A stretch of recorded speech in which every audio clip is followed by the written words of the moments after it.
Good morning বন্ধুরা, কেমন আছো তোমরা? আশা করছি ভালো আছো, সুস্থ আছো, আর আমিও ভালো আছি।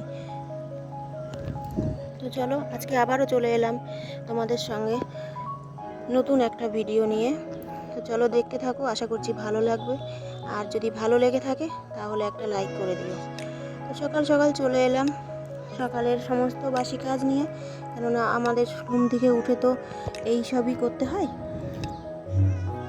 তো চলো, সবার প্রথমে আমি আমার বিছানাটা সুন্দর করে গুছিয়ে নেব। তো এই যে খাটটা ভালো করে পরিষ্কার করে টান টান করে গুছিয়ে নিলাম। গুছিয়ে নিয়ে চলে এলাম, কালকের কিছু জামা কাপড় ছিল সেগুলো গুছিয়ে নেব ভালো করে। গুছিয়ে নিয়ে আমি এবার ঘর উঠোনটা আগে ঝাড় দেব, কারণ ঘর উঠোন এখনও ঝাড় দেওয়া হয়নি। তো ঘর উঠোনটা আগে ঝাড় দিয়ে নিচ্ছি। আর আজকে আমি আমার রুমের সমস্ত জানলা দরজার পর্দাগুলো কাচবো, তাই আমি তাড়াহুড়া করে ওদিকে কাজগুলো করে নিলাম।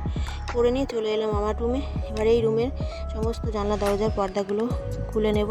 খুলে নিয়ে আমি সমস্ত জানলা দরজাগুলো মুছে নেব আজকে, কেননা পর্দা কাচ্ছি আর জানলা দরজা মুছবো না, তাই হয়। তা আমি সব কেচে কুচে নেব, আবার মোছামুছিও করে নেব। তো চলো, প্রথমে আমি আমার ড্রেসিং টেবিলটাকে পরিষ্কার করে নিলাম, তারপরে এই যে জানলা পরিষ্কার করে নিলাম। জানলা পরিষ্কার হয়ে গেছে, এবার আমি চলে এলাম খাটটাকে পরিষ্কার করতে। আর হ্যাঁ, আলমারিটা একদিনও পরিষ্কার করা হয় না, অনেক দিন হয়ে গেল। তো আলমারিটাও পরিষ্কার করে নিচ্ছি এই সুযোগে। আলমারি পরিষ্কার করা হয়ে গেছে, এবার আমি লাস্টে দরজাটা পরিষ্কার করে নেব, মুছে নেব। তো দরজা মোছা হয়ে গেলে চলে যাব আমি এই যে পর্দাগুলো খুলেছিলাম ওইগুলো কাচতে। এবার ওইগুলো সুন্দর করে কেচে নেব, পরিষ্কার করে কেচে নিয়ে চলে আসলাম ছাদে।